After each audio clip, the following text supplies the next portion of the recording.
మేము దాదాపు గత 30 సంవత్సరాలుగా వ్యవసాయంలో వస్తున్న పరిణామాలేంటి? భవిష్యత్తు వ్యవసాయం ఎలా ఉండబోతుంది? ప్రపంచ దేశాల్లో ఏం జరుగుతుంది? కెమికల్ ఫార్మింగ్‌కి ఒక ఎక్స్‌పైరీ ఉంది. నేచురల్ ఫార్మింగ్ చేయాలంటే దానికి సపోర్టింగ్ సిస్టమ్ లేదు. అన్ని ఆవులు, గేదెలు, దిబ్బ ఎరువులు.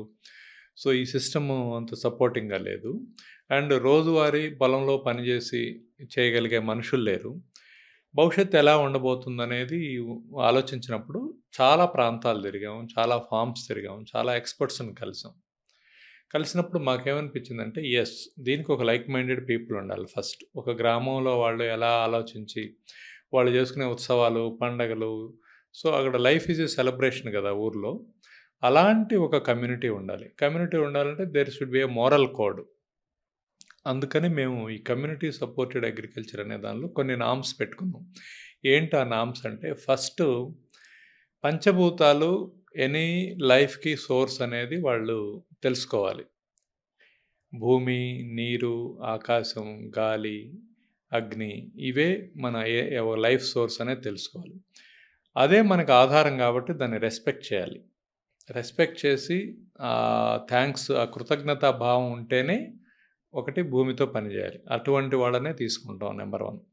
నంబర్ 2, స్మోకింగ్ గానీ, డ్రింకింగ్ గానీ, నాన్ వెజ్ గానీ ఆ ఫామ్‌లో అలౌ చేయం. ఎందుకు ఇదంటే, ఆ రెస్పెక్ట్, రిగార్డ్ ఉన్నప్పుడు దాంతో కలిసి పనిచేయాలన్న మూడు వీటితోటి డిస్ట్రాక్ట్ అవుతుంది కాబట్టి, అట్లాంటి లక్షణాలు ఉన్న అసురుల్ని మేము తీసుకోం. ఇదంతా కాస్త దేవతల్లాంటి ఒక కమ్యూనిటీని బిల్డ్ చేస్తున్నాం మేము. సో, ఇది ఎందుకు చేస్తున్నామంటే, చాలామంది వ్యవసాయం చేద్దామని అనుకుంటారు, చేయలేరు. ఊరికెళ్ళి చేద్దామంటే పాపం వాళ్ళ పెద్దోళ్ళే మిమ్మల్ని చేయకూడదని కదా ఇక్కడి నుంచి పంపించింది, మళ్ళా మీరెందుకు వస్తున్నారు అని అనుకుంటారు. ఒకవేళ భర్త చేద్దాం అనుకున్న భార్యకి ఇంట్రెస్ట్ ఉండదు. భార్య చేద్దామన్న భర్తకి ఇంట్రెస్ట్. వీళ్ళిద్దరికున్న పిల్లలు, ఎడ్యుకేషను, ట్రాన్స్‌పోర్టేషను, ఎక్కడో ఒక ఎకరం కొనుక్కుంటే వీళ్ళు కారేసుకొని వెళ్ళి పొలంలో పని చేసుకొని వచ్చేసరికి రోజుకి రూ. 1000 అయిపోద్ది. సో, అది సాధ్యం కాదు. సో, ఇలాగా మనం వ్యవసాయం చేద్దాం. మనకంటూ ఒక ల్యాండ్ ఉండాలి. మన పిల్లలు నేర్చుకోవాలి నేచర్ గురించి. పిల్లలకి నేచర్ పట్ల అవగాహన ఉండాలి. పిల్లలకి ఆరోగ్యం పట్ల అవగాహన ఉండాలి. సేంద్రీయ వ్యవసాయం పట్ల అవగాహన ఉండాలి. సేఫ్ ఫుడ్ పట్ల అవగాహన ఉండాలి. సో, యాజ్ ఎ ఫ్యామిలీ మనం స్పెండ్ చేయగలిగే ఒక క్వాలిటీ ప్లేస్ ఒకటుండాలి. మనం కనెక్ట్ అవ్వగలిగే ఒక మంచి కమ్యూనిటీ ఉండాలి. ఇలాంటివి కూడా జరుగుతుందనేది పిల్లలు నేర్చుకోవాలి అనే ఉద్దేశంతోటి మేము ఈ కమ్యూనిటీ సపోర్టెడ్ అగ్రికల్చర్ అనేది దాదాపు ఒక 2 డెకేడ్స్ బ్యాక్ ఇనిషియేట్ చేసాం. దీనిలో ఏంటంటే, మేము ఫిల్టర్ చేసి మేము ఓకే అనుకున్న వాళ్ళనే తీసుకుంటాం. ల్యాండ్ వాళ్ళ పేరు మీద రిజిస్ట్రేషన్ ఉంటుంది. వ్యవసాయం మేము చేస్తాం. ఇంతొస్తుందని, ఇట్లా కొనుక్కుంటే బావుంటుందని, మీ రేటు పెరుగుద్దని ఎప్పుడూ చెప్పం.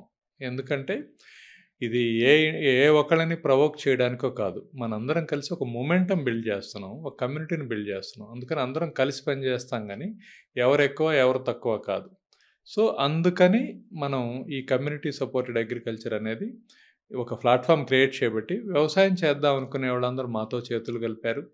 మేమందరం కలిసి దాదాపు ఇప్పుడు ఓ 1600 ఎకరాల్లో 650 మెంబర్స్ తోటి చేస్తున్నాం. This is the way go forward. Indian అగ్రికల్చర్‌కి ఇది ఒక రోల్ మోడల్ సిస్టమ్ అనమాట.